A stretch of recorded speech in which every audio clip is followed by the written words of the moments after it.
Alright guys, finally we're talking about car stuff. Moved into my apartment. I'll have an apartment tour probably in the next video, so you guys can check that out. But now we're just sitting in the car. We'll do a little sit down chat.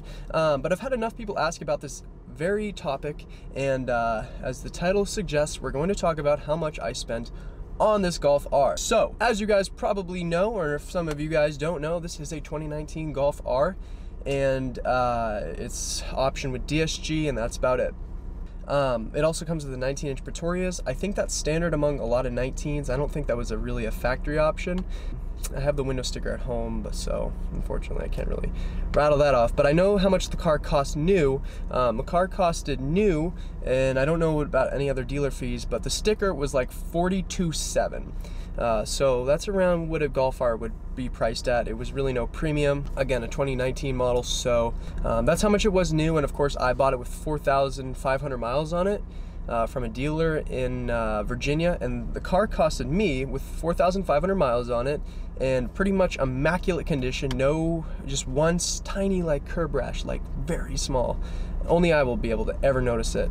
Like no one will find it. Just with like really just a perfect like clean car. It costed me $37,100, and that's after dealer fees. So a car pretty much was $36,000. In Virginia, especially with used cars, they like to stack on another $1,000, which I tried my very best, and I reached around to other dealers to see if that was a thing, and yes, it is a thing in Virginia and some other southern states, and really other states in general. They like to charge a really excessive premium, I guess you could say, for the dealer fee, and I didn't haggle. I ended up getting a little bit less, or a little bit more taken off, so I got 400 bucks taken off too, and the car was delivered for free. So that got me a really low mileage Golf R, and essentially, you know, doing the math, that's around almost $5,000 off from what it was new. Maybe a little bit less than 6,000, so that's not a bad deal. That's a pretty good deal in my book. I still say 37K, even 42, whatever this thing was new, is a lot of money for a Golf. But you get everything. These cars come fully loaded, and yeah, it's really, really nice for sure. So I'm really happy with the car, can't complain. You guys are probably wondering how someone at my age, and that's also what I'm going to talk about in this video, and I'm not looking to like, another disclaimer, I'm not looking like to like show off like and say like, oh, I can afford this. I'm in a really good situation. My parents, all thanks to my parents, it's not all my parents, I'm paying this car off, but I'm very fortunate in the regard where my parents actually pay for my car insurance. However, I pay for everything else, so I guess that's very handy.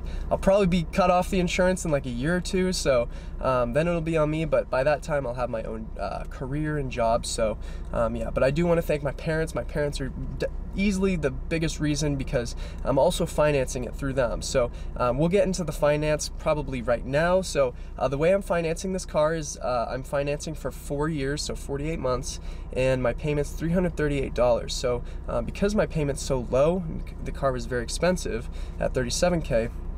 Obviously, you guys are wondering, well, you must have had a big down payment, and I did.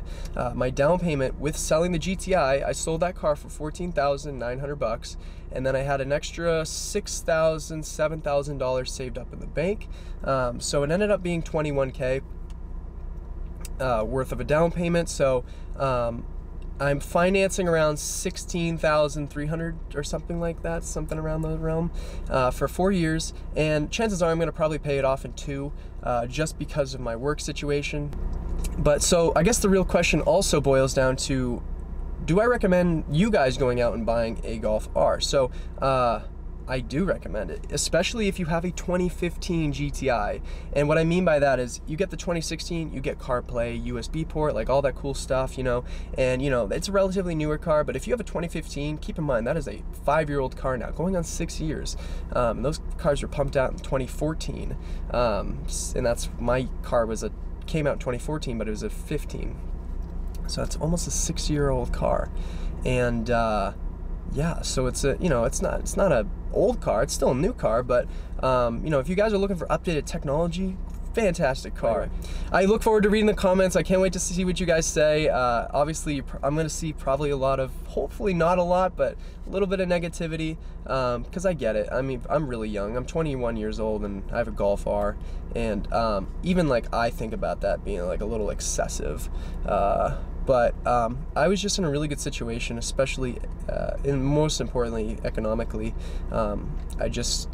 I didn't modify the GTI for like 2 years, so I was just saving up, building up my down payment, and so this was all a big plan. Like I didn't know what I wanted until I think like 2 years ago, but it was definitely a big plan that I was building up into this, and I'm glad I picked the Golf R. I finally had my choice made up probably about a year ago, but I was definitely saving up for a new car the last 2 years, so I made the right choice for sure. And yeah, I think I'm really excited because obviously I don't think I'm gonna replace this car with anything. I'm just gonna add a new car to the stable, and obviously I need to pay this off and start paying for my own insurance before I do that. But I mean, I'm really humble, and I'm really happy to be in this position because it is not common for sure, and I acknowledge that. And you know, and I also try to give back to the community too. And I think around this holiday season, I'm gonna probably do some New England Pete. You know, I really want to try to give back. So if you guys have any ideas, definitely reach out to me, because I think I know some of you guys are in organizations that are charitable. So I'd love to kind of just give back, because then you guys have put me in such a great position, and yeah, I really want to give back. So anyway, thank you guys so much for watching the video, and we have some really cool stuff lined up. Also, let me know in the comments what you guys want to see. I'm thinking either a POV review, which will also be followed. It'll be like a walk around, and then I'll do a second take with a POV drive.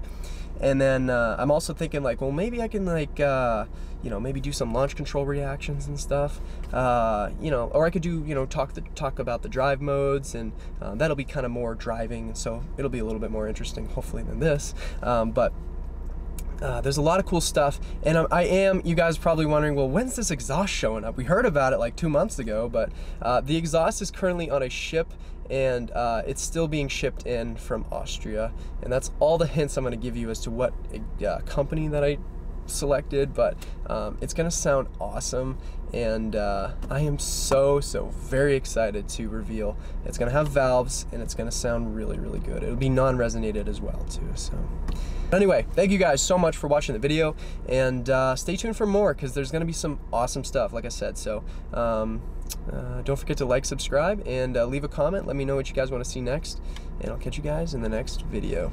Peace out, guys.